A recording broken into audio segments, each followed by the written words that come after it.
quiet hills of Appalachia, where the mountains roll like sleeping giants beneath a wide evening sky, there stood a small wooden cabin at the edge of a forest, and in that cabin lived a boy named Eli. The forest had always frightened him. By day it was beautiful. Sunlight streamed between tall oaks and maples. Birds darted from branch to branch. The creek shimmered like silver ribbon. But at dusk, the woods changed. Shadows stretched long and crooked. Branches creaked like whispering voices. The wind moved through leaves with a restless sigh. Eli believed the forest breathed, and sometimes, when darkness settled thick between the trees, he was sure it was watching. That evening, the sky darkened faster than usual. Clouds gathered heavy and low. The air smelled sharp, like rain about to break.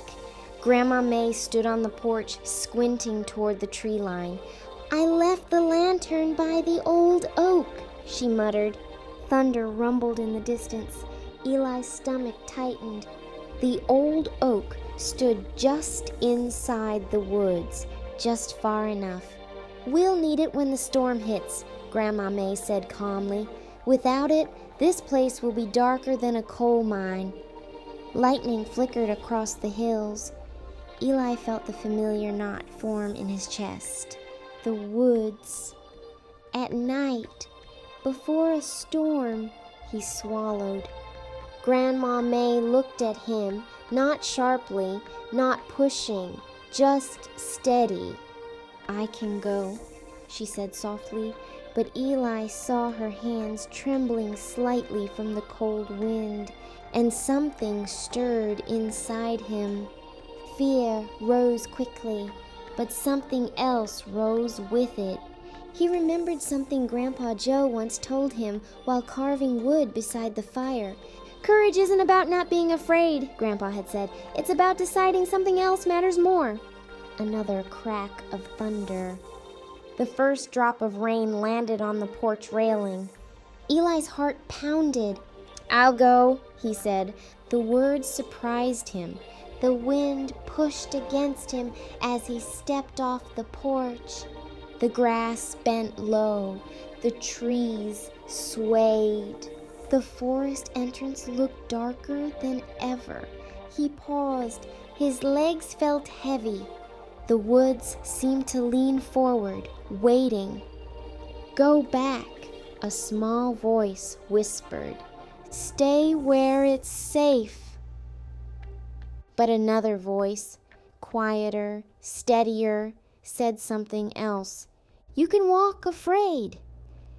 Eli took one step, then another.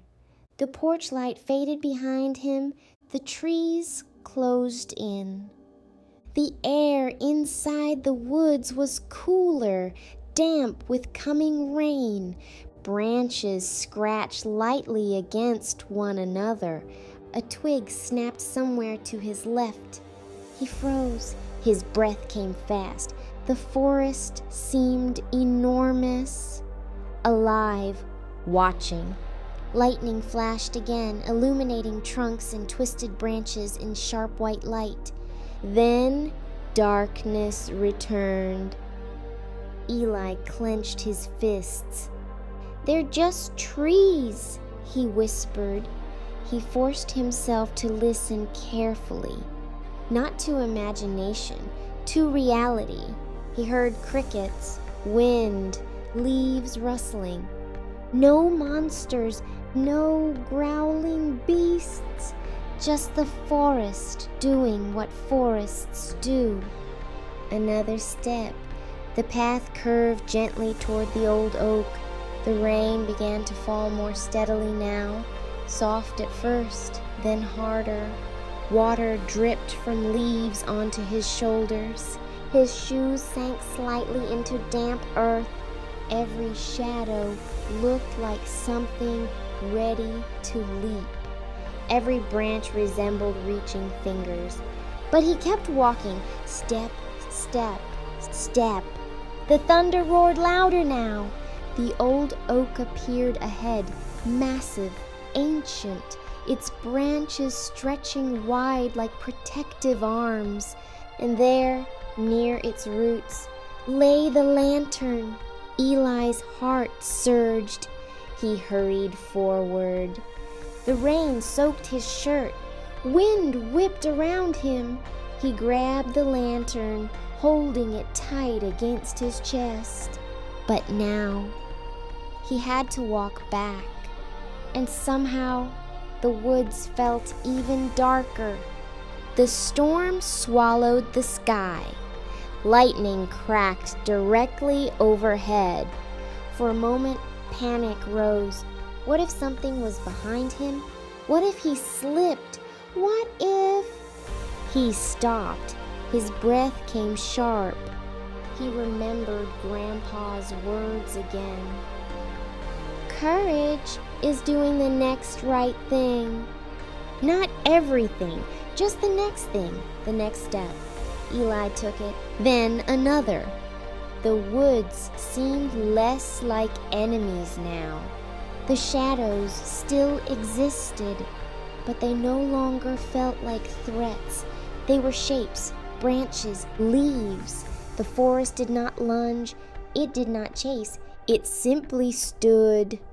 The rain softened slightly, the path became clearer, and then, through the trees, he saw the faint glow of the cabin window, warm, steady. Home, relief washed over him. His legs moved faster now. He burst from the tree line just as thunder cracked again. Grandma May rushed forward, pulling him close. You did it, she whispered. He trembled slightly from cold, from adrenaline, from something else. I was scared, he admitted. She smiled. That's what makes it courage. Inside, she dried him with thick towels and lit the lantern. The golden glow filled the cabin. The storm raged outside, wind howling, rain hammering against the roof. But inside, there was warmth, there was light. Eli sat by the window and looked toward the forest. It no longer looked like a monster. It looked like trees bending in wind. He realized something important. The forest hadn't changed. He had. Later, as they sat by the fire, Grandma May spoke softly. Fear grows in the dark, she said, but it shrinks when you walk through it.